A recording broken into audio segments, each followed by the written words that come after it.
2 years after Great Britain left the EU, haulage companies could not find drivers and there was a bureaucracy at the borders. Brexit is leading to long traffic jams in British port cities and also of Calais, as exclusive satellite images show. These are images that the government in London actually wanted to avoid at all costs. Since the beginning of the year, trucks have been backed up for miles in front of the port city of Dover. This is shown by exclusive satellite images from Live EO. Dover is the country's main ferry port for trade with the EU. The bulk of lorry traffic between the UK and the EU uses the Dover-Calais route and the nearby Eurotunnel terminal. So that the feared traffic jams, which are embarrassing for Brexit supporters, do not occur. A customs clearance point with a gigantic parking lot for 1,500 trucks was built 2 years ago inland, around half an hour's drive from Dover.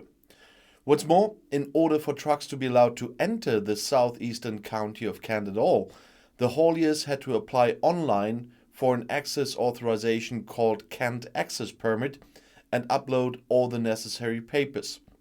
This system proved to be quite effective. However, this permit, which the British media jokingly dubbed Kermit, has not been required since last April. And it is no longer necessary for all vehicles to drive to the upstream dispatch center near the town of Ashford. And the result is traffic jams. Since January 1st of this year, truck drivers who want to translate to France must have all the necessary paperwork ready.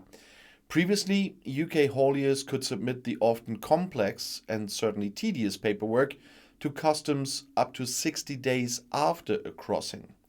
Today, it takes up to 15 minutes for a truck to get permission to cross. If something is wrong with the papers, the driver has to park his vehicle in a parking lot and wait there until the forwarding agent has cleared up the problems. If the traffic in the small town is too congested as a result, all other trucks are stopped before Dover on the A20 expressway, or motorway if you like. Then there are miles of traffic jams. In the first month of the year, the emergency system that regulates these stops has already been activated 18 times. In the whole of 2021, it was only used 69 times. Some observers point out that several ferries operating between Dover and Calais are currently undergoing maintenance, and traffic between the UK and the EU has increased sharply since last year. Well, that may be true, but it's also a fact that before the hard Brexit, which Prime Minister Boris Johnson pushed through, there were only rarely comparable traffic jams.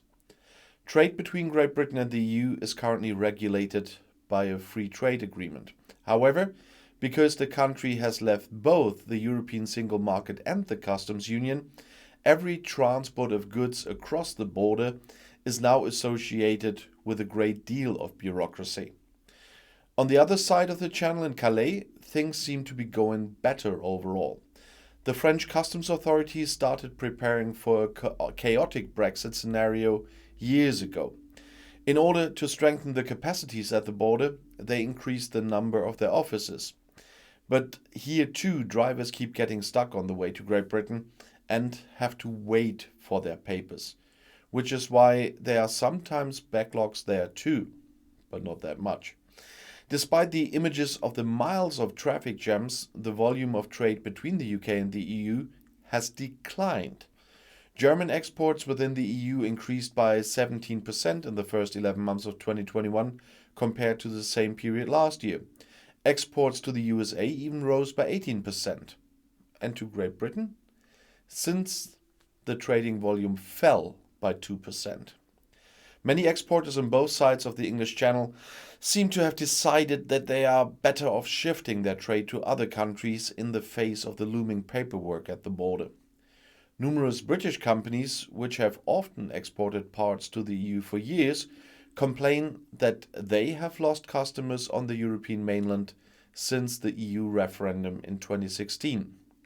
Rod Mackenzie, spokesman for the Road Haulage Association, told Sky News that it was clear that there were teething troubles at the border with the new border system. Well, once again, teething troubles, seriously. But he says, but if they last much longer, that suggests the problems may be more serious. While trucks are piling up in front of Dover, freight containers are stranded elsewhere. For example, in the cargo port of Felixstowe, an hour-and-a-half drive northeast of London. As can be seen from the satellite images, the number of containers in the port has been increasing continuously since January 2020. And the reason is, in Great Britain, to make matters worse, there is still a lack of truck drivers. The shortage is currently affecting all of Europe. However, a German, French or Belgian haulier or contractor can try to hire staff elsewhere in the EU. Not so in the UK. Since Brexit was completed, truckers in particular have been subject to immigration regulations that are almost impossible to overcome, and don't talk about the short-term permits. Nobody wants them. For the freight port in Felixstowe, this means that delivered containers often stand around for a long time before a truck is finally available to pick them up. According to data from the supply chain consultancy Project 44, the waiting time last October was 20 days.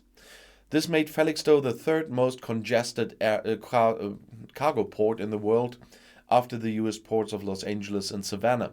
No other cargo port in Europe has such problems. And the result is, freight shipping companies like Marc redirect their giant ships, which are actually supposed to bring goods to Great Britain, to ports like Wilhelmshaven or Rotterdam.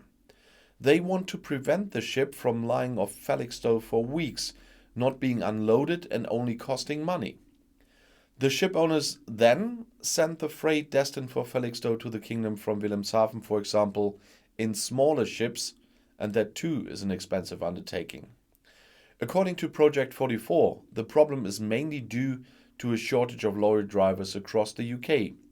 This is due to Brexit-related visa restrictions for EU drivers and a history of poor wages and working conditions in the UK.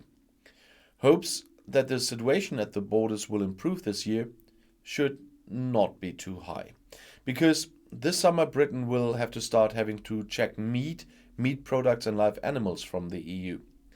Since the British border authorities are apparently already overwhelmed, London has postponed the deadline for this several times.